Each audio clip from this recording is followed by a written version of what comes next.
I met Bella purely by chance. Fascinated, as I was saying earlier, about the history of Malta buses. Found one that was available. Found that it has to be sold, it has to be gone. We need the space in our garage, otherwise Bella will be going to the scrap. No, can't do that. And we plugged her into a battery and she just turned first time, no problems. And she drove all the way from Fgura all the way through to Xlendi. Put a bit of diesel in and it's great fun. Lots of people waving as you're driving along by the Citadel, through by the bus terminus in Victoria, lots of people waving.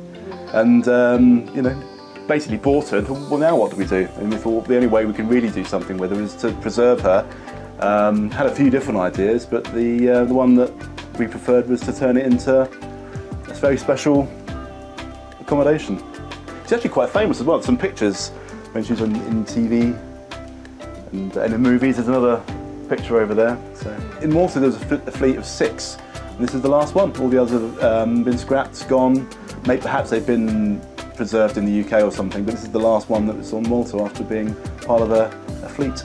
She started life in the UK in the Portsmouth area, which is the south coast, in '74, and she worked the routes Portsmouth, Gosport, Southampton, and then she sort of emigrated to Malta in '85, or in fact Gozo. That's where she was pretty much most of her working life, from '85 until 2010, 2011, just working the hard routes of this island. And then she ended up, had a brief life with Pepin as a charter bus. So the first guest we had, a young couple from the local area, and they came to celebrate a special birthday. And they brought their little daughter with them as well. And when they stepped aboard, I sort of welcomed them aboard and showed them around, welcomed them in. And they said, well, we know this bus. We used to go swimming on this bus when we from school, on our weekly swimming trips. And they were thrilled.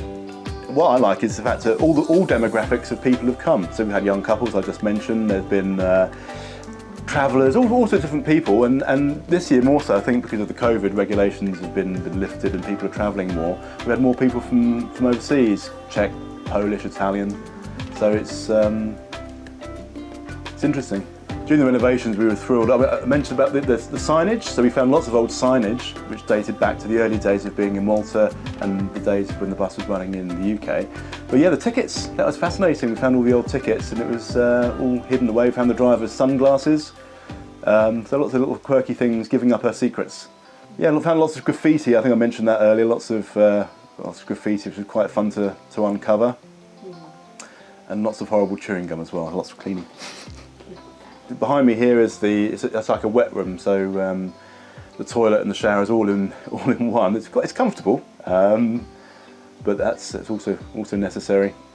So Bella's had a very, very long, hard life. I'm trying to think how many people could possibly have been on board over the years, probably millions. But now, after all that hard life, she's retired in this private garden, and that's where she's going to rest.